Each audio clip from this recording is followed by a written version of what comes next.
सोनिया गांधी यांचे जावई रॉबर्ट वढेरा यांच्यावर टीम केजरीवाल यांचे गंभीर आरोप। मंत्रालयातल्या कार्यालयांबद्दल माहिती आहे का? अजित पवारांचा उद्धव ठाकरेंना सवाल। ठाणे मनपा स्थायी समिती अध्यक्षपदाच्या निवडणुकीला अखेर सुप्रीम कोर्टाचा हिरवा कंदील। आता बातम्या विस्तारानं।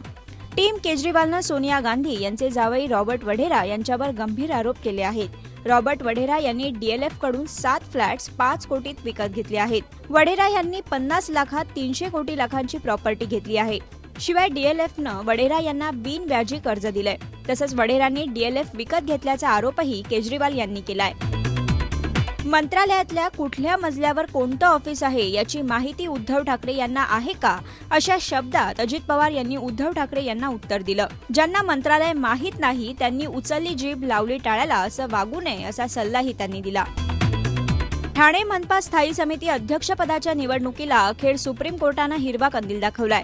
आज सुप्रीम कोर्टात झालेल्या सुनावणीत महापौरांनी निवडलेलीच स्थायी समिती ही योग्य असल्याचा निर्वाळा दिला। त्यामुळे याच सदस्यांमध्ये स्थायीचा सभापती निवडला जाईल। काँग्रेसनं भाजप अध्यक्ष नितीन गडकरींवर जोरदार आरोप केलेत। गोसीखुर्द प्रकल्पासंदर्भात ठेकेदारांची रक्कम अदा व्हावी यासाठी गडकरींनी लिहिलेल्या पत्रावर काँग्रेसनं प्रश्नचिन्ह उपस्थित केलंय। गडकरी आणि ठेकेदारांचे लागेबांधे असल्याचा आरोप काँग्रेसनं केलाय। त्याचबरोबर केवळ एकाच प्रकल्पासाठी गडकरींनी पत्र का लिहिलं असा सवालही काँग्रेसनं उपस्थित केलाय।